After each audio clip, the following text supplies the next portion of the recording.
Hai guys, ketemu lagi. Kali ini aku akan ngebahas tentang masalah tipping ya di Viking River Cruise. Kenapa aku ngebahas ini? Karena jujur untuk masalah tipping ini masih sering ditanyakan. Entah kalian bertanya di kolom komentar, entah kalian chat WA ke aku ya, pasti nanyain masalah tipping ini.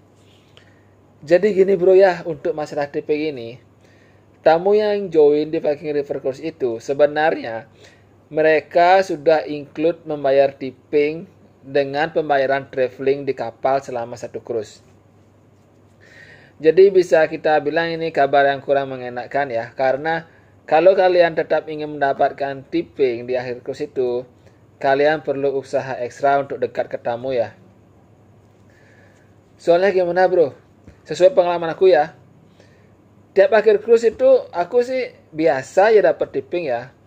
Cuman tamu memberikan tipping itu mereka bukan bilang tipping lagi, bukan bilang tips lagi. Tapi mereka bilang extra money maksudnya bro. Karena mereka itu sebenarnya sudah merasa diri mereka membayarkan tipping di awal cruise ya. Jadi mereka join kapal, mereka sudah bayar tipping. Ya, jadi gitu ya bro ya, kita harus usaha ekstra. Tapi mau gimana pun kita harus tetap ya, harus menjalin hubungan erat ke tamu. Untungnya nih tamu Viking itu, tamu di Viking River Cruise itu mayoritas adalah tamu Amerika. Jadi sesuai yang kita tahu ya, budaya orang Amerika itu adalah budaya tipping. Jadi ketika kita memberikan pelayanan ke mereka, mereka itu akan respect dan memberikan tips ke orang yang melayani. Jadi kalau kita kerja di Viking sebagai seorang waiter, sebagai housekeeping, kemungkinan untuk mendapatkan tipping masih tetap ada walaupun agak susah ya. Tapi masih ada bro, masih ada kemungkinan bro. Untuk anak kitchen memang sih mereka masalah tipping agak susah ya karena mereka bekerja di belakang layar. Tapi untuk kitchen yang mereka kerja di buffet ya, biasanya tuh breakfast cook yang bikin omelet di buffet, mereka juga sering dapat tipping bro. Jangan salah bro ya. Cook yang membuat omelet, cook yang memasak omelet di restoran, mereka akan mendapatkan tipping karena mereka sering interaksi dengan tamu. Bahkan kalau pas mau ngasih tipping orang yang nggak ada, pasti tamunya tuh nyuruh anak waiter suruh manggilin orang yang mereka minta di kitchen. Gitu sih biasanya bro ya. Ya untuk masalah tipping ya memang seperti itu ya. Tamunya sudah include bayar. Jadi kalau mau tipping kita sebutkan itu extra money. Beda halnya dengan waktu 2018 ya. Tahun 2018 kan kontrak pertama aku. Itu masih ada yang namanya tip box. Ini beda lagi ceritanya bro. Di tahun 2018 pembayaran kurs itu tidak sama dengan pembayaran tipping ya. Jadi pembayaran cruise dan tips itu terpisah. Jadi kemungkinan kru untuk mendapatkan tipping itu jauh lebih besar di tahun 2018 ya.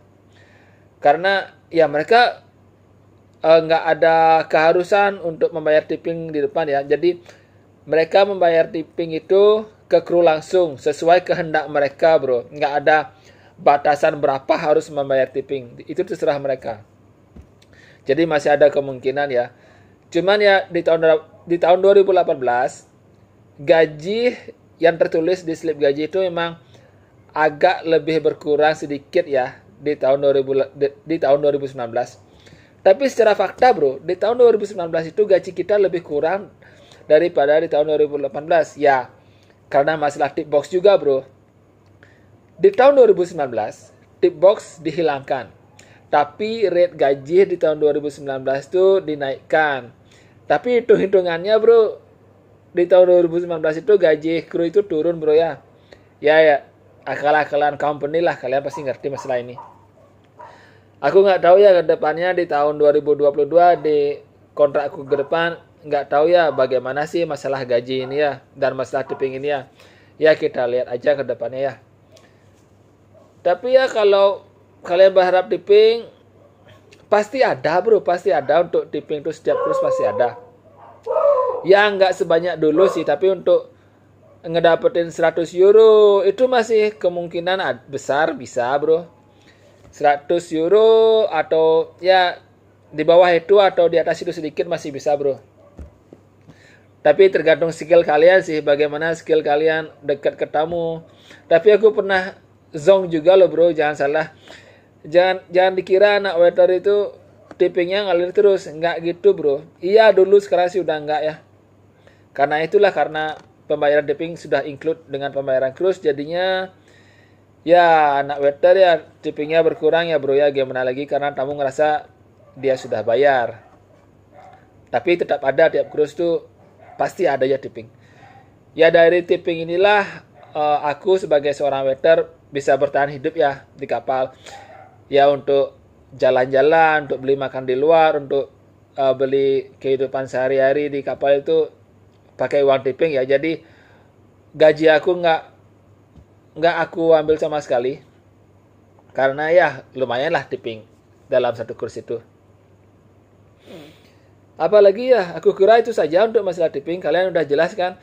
Kalau kurang jelas ya tinggal tulis ya di kolom komentar atau kalian bisa WhatsApp aku. Jadi untuk masalah tipping seperti itu ya. Tipping itu sudah include dengan pembayaran cruise. Jadi kalau kalian yang mau bertanya lagi, itulah jawabannya bro ya. Aku nggak bisa jelasin apa lagi. Terima kasih sudah menonton. Jangan lupa klik like, comment, dan subscribe. Thank you. Bye.